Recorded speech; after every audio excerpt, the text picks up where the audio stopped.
Bueno, chicos, a ver, os digo un par de cositas sobre el pueblo. Estamos en Mogarraz. Mogarraz es un pueblo muy pequeño, muy pequeño. Muy pequeño quiere decir que viven 250 personas más o menos. Es prácticamente un pueblo calle. Es decir, esta calle que estamos empezando es una calle muy larga que lleva casi todas las casas a sus lados, excepto la parte de la plaza de la iglesia, no hay muchas más calles. Es muy pequeño y está a bastante altura. Desde aquí, en el lado de allá, vemos bastante altura sobre las montañas. Bueno, Mogarraz es un pueblo que tenemos constancia de que existe desde la Edad Media. Mogarraz existe en las crónicas de los primeros reyes cristianos, de la repoblación del siglo XII, y Mogarraz es un nombre probablemente de origen árabe. Mogarraz, no recuerdo exactamente si era Amogat o algo así, la palabra árabe, vendría a querer decir lugar de cabras. No es extraño que en un lugar de montaña como este los rebaños habituales fueran las cabras, sería bastante normal. Actualmente casi no quedan cabras en toda la zona, pero sí que en tiempos pasados, hace un par de siglos, sí que los rebaños principales eran de cabras, o sea que sería bastante habitual, bastante fácil que así fuera. Bueno, Mogarraz es conjunto histórico-artístico. Conjunto histórico-artístico quiere decir que todo el pueblo tiene una declaración de protección patrimonial. ¿Por qué? Por sus especiales valores, por su singularidad, pero por su singularidad en el conjunto del poblamiento. Es decir, no es un pueblo que tenga muchos monumentos. Es un pueblo con cositas muy normales, muy habituales, pero todo junto forma un conjunto muy armonioso, ¿vale? Por eso se llama conjunto histórico-artístico a este tipo de lugares. Igual que Mogarraz es conjunto histórico-artístico, la Alberca también.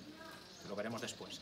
Y los dos, que están cerca, comparten una serie de elementos en sus construcciones. Un ejemplo de construcciones que nos podemos encontrar en estos pueblos es esta. Esto es un humilladero. Esta pequeña capilla es un humilladero. Esto estaba normalmente, estas pequeñas ermitas, lugares donde arrodillarse, rezar a un crucifijo, a una imagen y continuar camino, solían estar en las entradas y salidas de los pueblos. En este caso estamos en la zona que se llamaba Cabo la Aldea, el final de la aldea, el final del pueblo. Estamos en ese lugar, por eso está aquí puesta. Era por donde se salía en dirección este, en dirección oriental. Junto a este humilladero tenemos un crucero. Estas construcciones, estos postes con cruces, estos cruceros son muy habituales también en conjunto con estos humilladeros. Pero aquí también vemos cómo es la arquitectura típica, de estos lugares. De este lado estáis viendo algunos ejemplos de viviendas que tienen una planta baja, una primera planta, una segunda planta y que están hechas con mampostería de piedra. Mampostería de piedra son esas piedras irregulares que se van ajustando unas a las otras y con entramados de madera. Esto es la estructura básica de las construcciones de la Sierra de Francia. Solo que a veces estas estructuras de piedra y madera se cubrían con otro material, y por eso vemos algunas fachadas totalmente en blanco, ¿verdad? Eso está cubierto, es como darle una capa de cal, darle una capa de yeso. Se cubrían para aislarla aún mejor. Casi siempre la primera y la segunda planta están en voladizos sobre la planta baja, ¿verdad? Los balcones están hacia afuera, lo vemos en prácticamente todos los ejemplos que tenemos por aquí, ¿no? Esos balcones se podían utilizar como zona de aireación, como zona de mirador, pero también se podían utilizar, como vemos en este caso, para hacer un poquito más grandes las habitaciones que había en la planta superior. Son viviendas a lo alto, no a lo ancho. Entonces el espacio del que gozan es bastante pequeño. Muchas veces detrás de estas viviendas había también un pequeño patio abierto, donde solía estar pues eso, el pozo, el lavadero, etcétera, etcétera. Porque estas casas están preparadas para ser unidad productiva. ¿Qué quiero decir con esto? Esto es muy de historiador, esto de unidad productiva. Estas casas están preparadas para no ser solo residencia, sino también el lugar con el que se sostiene la familia. La planta baja solía ser el lugar donde estaba el ganado. Por eso. Solía ser el lugar donde se almacenaban tanto los carruajes, si los había en la familia, que no siempre los había, como yeguas, mulas, el ganado en general, el ganado de la familia solía estar en la planta baja. En la primera planta solían estar las habitaciones de dormitorio, casi siempre, y a veces también las cocinas. Y en la planta superior solían estar las salas de estar o también las cocinas, como decimos. ¿Por qué esta ordenación? Porque así el calor desde abajo sube hacia arriba. Y es mucho más práctico para el dormitorio estar en la planta intermedia que en la superior, donde le pueden dar las inclemencias desde arriba, o en la inferior, que estaría en contacto con el suelo, ¿no? El ganado ayudaba a calentar la primera planta. Y arriba del todo suele haber una azotea, suele haber un espacio más abuhardillado en el tejado que se utilizaba como sobrado, como almacén por un lado y por otro lado como secadero de embutidos, casi siempre. ¿Ah, sí? Sí, las familias, normalmente las familias también tenían a lo mejor un cerdo, lo mataban todos el año, al cabo del año cuando estaba engordado, y hacían su matanza pues, junto con el resto de vecinos y secaban su propio embutido. Chorizos, jamones, etcétera, etcétera, se secaba en la parte superior. ¿Por qué en la parte superior? Porque así todo el calor desde abajo subía hacia arriba, el humo de las chimeneas de las cocinas subía hacia arriba y lo podía ahumar ese embutido, llegado el caso, y en la parte superior es también donde vienen todos los vientos desde fuera, más fácilmente, ¿verdad? Los vientos de esta tierra, cuando son fríos en invierno, ayudan a curar, ayudan a secar ese embutido de una forma más fácil, ¿vale? Va a ser muy difícil porque son todas privadas. Pero ella nos dijo hola. En la alberca existe una casa museo. Pagando una tarifa se podría entrar. No sé si estaremos en algún momento de horario por allí. Vale, pero con esto os hacéis una idea de cómo son las construcciones. Ahora voy a eso. Aparte de esto de las viviendas, tenemos más elementos en estas calles. Por ejemplo, vamos a encontrar muchas veces escudos de este tipo. Escudos que mezclan lo religioso y lo nobiliario. En estos casos suelen ser viviendas de hijos de algo, es decir, de hidalgos, de personas que querían presumir de que tenían unas raíces, aunque no tuvieran una condición económica especialmente elevada. Pero también casi siempre vemos muchos elementos religiosos porque muchas veces son propiedades de los párrocos, del obispado, son casas propiedades de la iglesia. Y también vais a ver muchos dinteles como ese. Dinteles es esa parte superior de la puerta, donde viene normalmente el año de construcción de la vivienda, ¿verdad? Año del señor de 1710, el momento de construcción de la vivienda, junto con una cruz o con alguna petición, alguna dedicatoria de tipo religioso. Eso es muy habitual en todos estos pueblos. Son pueblos, tanto la Alberca como Mogarraz, que crecen en el siglo XVII y en el siglo XVIII especialmente, en cuanto a población se refiere.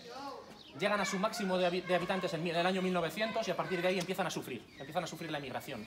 Empiezan a sufrir la industrialización de otros lugares, aquí no hay industria. Esto es de tipo artesanal, esto es de tipo casero todo, ¿no? Empiezan a sufrir esa emigración hacia el exterior y se quedan en muy poquita población. Mogarraz probablemente llegó a tener 1100, 1200 habitantes en 1900. Actualmente estará en 200 habitantes, 250 como decimos. Claro, ¿vale? Los jóvenes se van. No, jóvenes quedan bastante pocos. De todas formas hay que reconocer que estos pueblos de la sierra sí que mantienen un poquito más la población últimamente. Por un lado, por el efecto turístico, el turismo de rural, de tipo rural, el turismo de parajes naturales, los alojamientos, la gastronomía, exactamente. Todo ese tipo de cosas pues, pueden hacer que se mantenga la población, pero también porque la producción de todos estos negocios de hostelería suele ser bastante local, igual que acabamos de estar en una fábrica de embutidos, que son locales, que es producción local. Existen bodegas de vino local, existen actividades artesanales, el cuero, existe el cuero, la joyería, existe también la cestería en algunos de estos pueblos, no en todos. Vale, hay algunas actividades artesanales que se siguen manteniendo. ¿De acuerdo? Entonces, mal que bien, están en un mínimo, pero van tirando.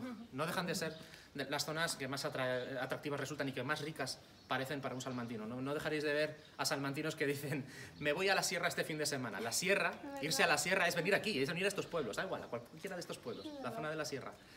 La sierra de Francia se refieren siempre. ¿Por qué? Porque es una zona que siempre transmite mucha riqueza. Esos cerezos con esas frutas, que si las vides en otoño, que si los castaños, siempre es como un sitio al que venir a buscar algo. ¿Y en diciembre qué frutas hay acá? Hombre, en diciembre ya no queda nada. En diciembre ya es momento de comer las castañas asadas, como mucho. Sí, no, cítricos por aquí se dan muy poquito. Estamos demasiado altos sobre el nivel del mar para los cítricos. ¿Alguna pregunta más? Las caras, voy con los rostros, con las caras.